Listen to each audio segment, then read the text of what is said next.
Olá, tudo bem com você? Mais uma vez eu aqui. Agora nós vamos conversar um pouquinho, eu e Hernani Freitas, nós vamos conversar um pouquinho sobre o surgimento do Estado Nacional e do absolutismo, viu?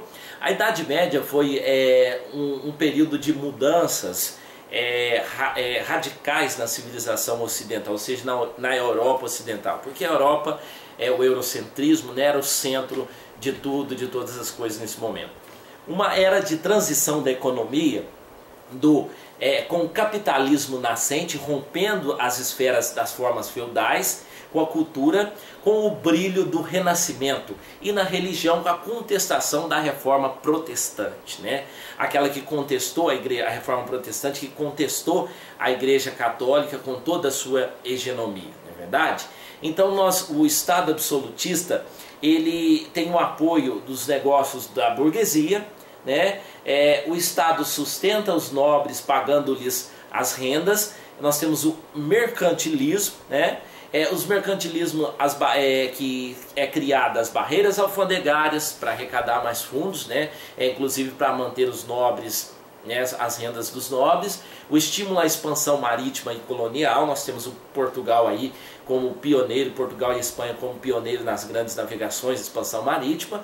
O aumento da população e incentivo às manufaturas nacionais em cada país. Quais os objetivos? Reforçar o poder estatal nacional, reforçar o poder do Estado, reforçar o poder do rei. O metalismo, né?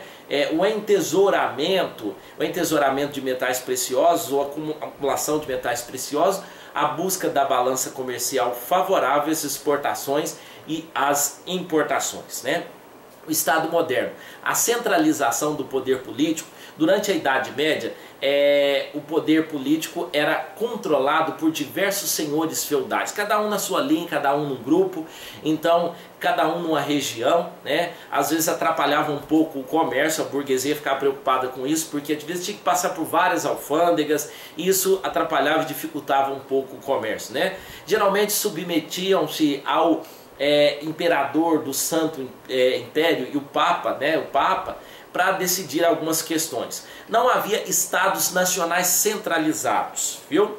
Então, Portugal foi um dos primeiros, ou o primeiro estado centralizado que centralizou todo o poder nas mãos de um rei, né? O absolutismo o poder está centralizado nas mãos do rei, né? Nós temos de um lado a burguesia que ajuda o rei, porque ajudando o rei, centralizando o poder nas mãos apenas de uma pessoa, né, nas mãos do rei, eles estariam com maior facilidade para vencer as tarifas alfandegárias ou vencer os senhores feudais, que é aqueles que colocavam mais empecilhos. E ao contrário, a burguesia protegia o rei, né? O rei cria um exército permanente, né? A burocracia e a autonomia financeira. Então cabia ao rei manter a pomposidade e também proteger todo o Estado, concentrar os poderes nas suas mãos. E criou-se assim a chamada burocracia, que hoje pega no nosso pé, principalmente aqui no Brasil, ou seja, até aqui em Minas Gerais, né? A nobreza tem as suas terras e seu poder, mas não tem dinheiro. Então, quer dizer, nós fazemos essa transição do feudalismo para o capitalismo, a terra deixa de ser uma fonte de riqueza, né? E o comércio, as tarifas, os impostos passam a vigorar mais, e a centralização dos poderes nas mãos do rei, né?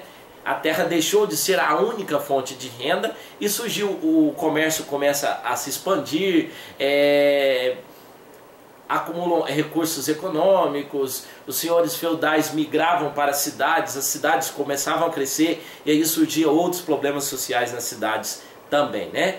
O importante setor da burguesia e de uma nobreza progressista passou a contribuir para o fortalecimento das autoridades do rei. O objetivo, né, esse objetivo era a construção das monarquias nacionais, capaz de investir no desenvolvimento do comércio, na melhoria dos transportes e na segurança das comunicações. Era o que eu comentei com vocês há um pouquinho antes, né? A burguesia, quem que era a burguesia? Classe social do regime capitalista, não fazem nenhum tipo de trabalho braçal. A alta burguesia é responsável pelos meios de produção, né? A média burguesia são pessoas com função liberal. A pequena burguesia são camadas médias e inferiores da indústria e do comércio. O surgimento da burguesia na Idade Média, os comerciantes de roupas, joias, especiarias, moravam em burgos, cidades afastadas, cercadas por muros, e participavam ativamente da Revolução Francesa, Revolução Industrial.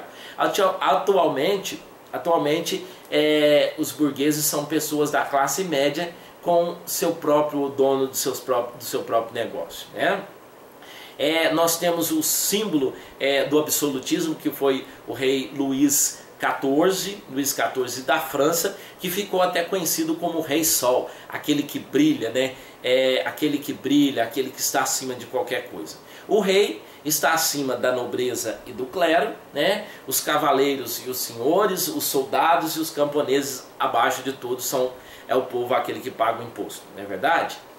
A formação do Estado moderno. O processo histórico que levou a formação do Estado moderno formou em oposição às duas características da Idade Média: o regionalismo dos feudos e das cidades, esse gerava a fragmentação político-administrativa; o universalismo da Igreja Católica, né, do Sacro Império, que espalhava seu poder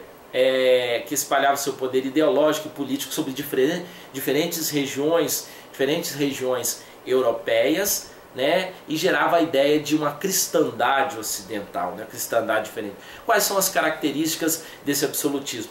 Idioma comum, território definido, soberania e exército permanente, né? O absolutismo monárquico. Todo o poder está centralizado nas mãos do rei. Nós temos alguns nomes que, né, falavam sobre isso. Jean Bodin, né? Jean Bodin é todo aquele que não se submetesse à autoridade, realmente seria considerado inimigo de Deus, né, e do processo social. Segundo Bodin, o rei deveria possuir poder supremo sobre os súditos, sem restrições determinadas pelas leis. Essa é a teoria da origem divina do poder real, né? Portugal foi o primeiro estado absolutista. O seu primeiro rei foi Dom Afonso Henrique em 1139. A Espanha, a partir do século XVIII, só havia dois grandes reinos fortes, em condições de disputar a liderança cristã na região. Era o reino de Castela e Aragão, que em 1469 uniu-se Castela e Aragão. A rainha Isabel de Castela casou-se com Fernando de Aragão, formando aí a Espanha e o poderio que a Espanha se transformou, né? A França teve início com alguns reis da dinastia dos Capetos, que desde o século XIII foi se estruturando, passou aí pela Guerra dos 100 Anos, de 1337 até 1453, e teve os reis Luís XIV e Luís XVI, ambos deram continuidade ao poder absolutista, até que explodiu a Revolução Francesa em 1789, né? Na Inglaterra, o absolutismo inglês teve início com o rei Henrique VII, 1485, fundador da dinastia dos Tudors. E o rei Henrique VII ampliou seus poderes da monarquia. E depois, logo em seguida, reina a rainha Elizabeth I, absolutismo monárquico inglês, que fortaleceu ainda mais, mas ela não deixou súditos, né? E nós temos aí a teoria, que eu já comentei um pouquinho, a teoria do poder divino dos reis, é que o direito divino dos reis esteve cada vez mais presente na sociedade do século XVII. Muitos pensadores foram adeptos a tal teoria, né? O Jean Bodin, o Jacques Bousseau. Por outro lado, alguns monarcas representam bem o poder que possuíam em consequência do direito divino, né? Eles achavam que os reis tinham herdado esse poder divino de Deus, né? Por exemplo, Luís XIV, o rei Sol, ele dizia: o Estado sou eu. Todos os poderes do Estado estavam concentrados nas mãos do monarca. O rei estava sempre acima da lei. Espero que eu tenha te ajudado. Um abraço, até a próxima.